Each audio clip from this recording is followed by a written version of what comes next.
Hello everyone, my name is Dr. Oliver Crocco and I'm so excited, along with my colleague Dr. Cassie Glaspie, to introduce to you a brand new study abroad program called Coastal Sustainability and Indigenous Leadership in Fiji for this summer 2025. These are the two faculty who will be leading this program. As I mentioned, my name is Dr. Crocco. I go by the nickname Ozzy, and I'll be joined by Dr. Cassie Glaspie, who is in the Oceanography and Coastal Sciences Department, and I am in the School of Leadership and Human Resource Development. And I think that's a really cool combination, because the challenges that are facing communities and societies around the world are both technical in how they address technical challenges to ecologies and marine biology systems, but they're also leadership challenges, and they deal with people and communities and how people become resilient to change. And this program really emerged, the overview of this program is that the world's marine ecosystems and coastal communities are facing challenges on all sides. That includes everything from coastal land loss, nutrient and chemical pollution, overfishing, extreme weather due to climate change, you name it. And the people and coastal ecosystems of Fiji have been on the forefront of the impact of these challenges. But those challenges should also sound familiar to people at LSU because those are similar challenges to what we face here in the great state of Louisiana. So part of this program is to not just learn about Fiji, but also to think about what we can learn about Fiji, and we can come back and shape our mindsets here as we work on those issues in Louisiana. In this program, students will live in an indigenous community on the remote Fijian island of Vorovoro, which is situated just outside the world's third longest barrier reef system called the Great Sea Reef. And this is a picture of the community. That's actually the community center of this island of Vorovoro. During 3 weeks on the island, students will learn about indigenous coastal leadership, sustainable coastal community development, and the unique marine animals that make the Great Sea Reef so special to Fijians and to science in general. Activities in the program include snorkeling, field taxonomy, sustainable farming and fishing, independent research, and community engagement. And here's a few pictures of some of the folks there on Vorovoro and some of the activities that we'll be participating in. Fishing, this is using banana leaves or tropical leaves to create baskets that are used for transporting. This is part of the community, and that's a picture of me with some of the local kids. So why Fiji? Why Fiji? First of all, I have to start with my great colleague, Dr. Glaspie. I'll use first names because in the study abroad concept, we tend to use first names because we get to know each other. It's really a first name basis, even though it is an rigorous academic program of study. We'll become kind of like an academic family while we're there. So Dr. Glaspie has been working for many years on marine ecology, on benthic ecology, and is very interested in how coastal communities and coastal ecosystems thrive and change. And so here's a picture that she sent in Australia, where she has done a lot of work. In her lab, I do encourage you, if you're not familiar with Dr. Glaspie's work, to go ahead on her profile and look up her amazing research that she's done, which makes her a perfect fit for this study abroad program. For me, actually, I have to say I was the one who first got interested in this, and I've been sort of the key driver of this program, and I'm so glad that Dr. Glaspie has joined the team and is willing to lead it because her course is an integral part of this program. But I actually had the chance to go to Vorovoro, this island in Fiji, and participate in some of the activities last year as part of a small grant looking at coastal community resilience, and I thought this would be perfect for a study abroad program. So here I am on the boat on the way to the island, and there's a picture of me. We learned how everything that you can do with a coconut, how to climb a coconut tree, although only do that to the degree that you feel comfortable, and cutting down coconuts, how to use every aspect of the coconut for so many different things. They let nothing go to waste. And I was really taken aback by not just the beauty of Fiji. I mean, obviously Fiji is one of the most gorgeous countries on the face of the planet. Everyone knows that. But Fiji is also full of cultural richness, and in a way that really stays with me. Now, I've been to over 25 countries. I've been to many island countries as well. But I was really taken aback by the indigenous culture that I came into contact with, and I learned so much during my time there. This is where I stayed, and it's a small island, so we'll all be staying very close to the beach, to the water. And this is where I stayed. It's very humble lodging. We'll talk about lodging later in this video. But you really will be connected to nature. You will be very connected to the ecosystem, to the community while you're there.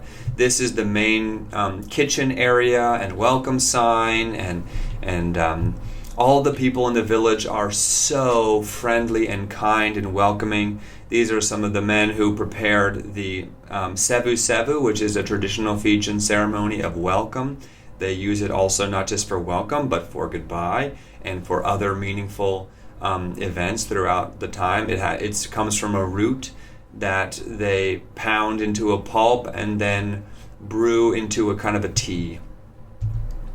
Actually, also many people on Voro Voro and in the island next door, Mali, are Christian, believe it or not, due to missionary activity there for many years. And so I had the chance also to go to church, which was very interesting, and also very cross-cultural in its own way. Even though it may look like something that you might find in the United States, it was a very cross-cultural experience. And for the most part, I was really, as I mentioned, in awe of the beauty that was matched by the cultural richness of the country and the friendliness and kindness of the people that I met there.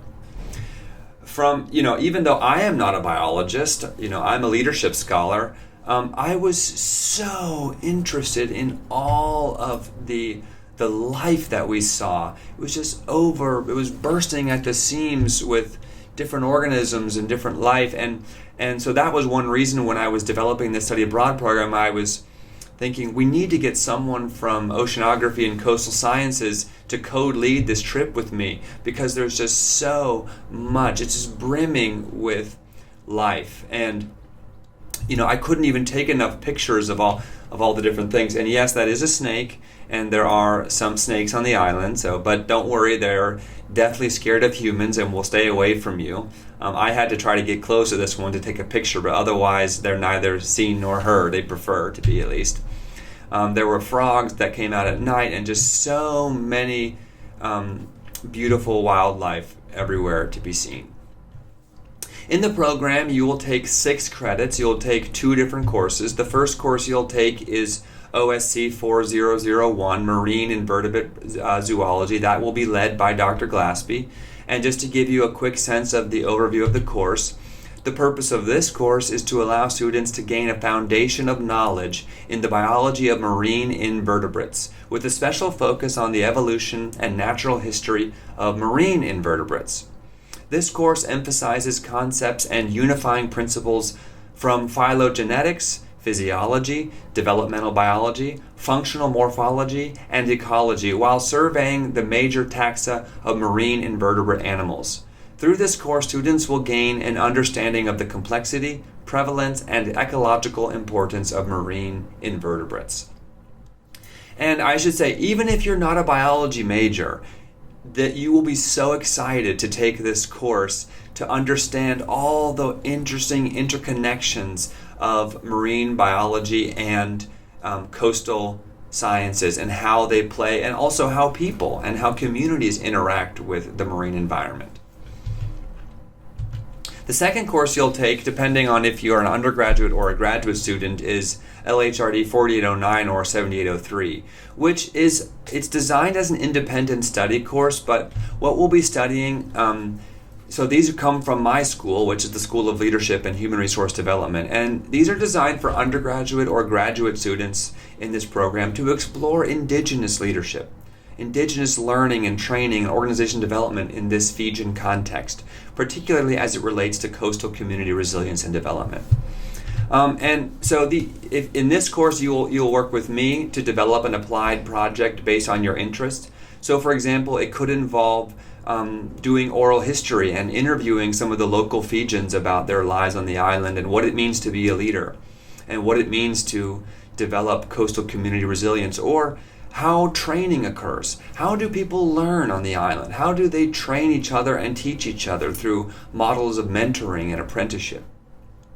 And what are the unique ways of knowing that we might not think about in our sort of more Western conceptualizations? So and also how to lead. How does leadership manifest? How does leadership look in this specific Fijian context? So we'll be reading. I have a collection of readings about Fijian history and culture and how culture influences leadership, learning, and change. The dates of the course are that we'll depart around May 25 or 26th. We'll depart the United States, and then we'll arrive in Lambasa. It's pronounced Lambasa, Fiji. And on the 27th, and we'll all take the boat together to the smaller island of Vorovoro. From there, the program will officially begin on the 28th, and it'll begin with an introduction to Fijian culture and the Sevu Sevu, which is that ceremony that I showed you the picture about. And from there, on the 29th through June 7th, will be primarily course activities and instruction related to my course, which is LHRD 4809/7803, depending on your status. After that, on June 8th through June 16th, course activities and instruction will occur primarily related to Dr. Glaspie's course, which is OSC 4001. Then on June 17th, a very sad day, we will all return to the United States. And they have a special goodbye ceremony when you leave the island, because truly you become family with the island, with all the local community members and with one another. You leave, and they have a very melodramatic song that they sing, and truly tears will come, because I was just in tears leaving myself, as were many people when they left the island. In terms of lodging and amenities, because this is a very important thing to address at the beginning here, basically, the island, think of it more as, in my mind, it's helpful to think more about it as camping than as sort of like hotel or dorm room style. We are basically staying in cabins and structures on the beach, and you will be literally a few yards from the water, so you'll be able to hear the water at night, which I think is very soothing.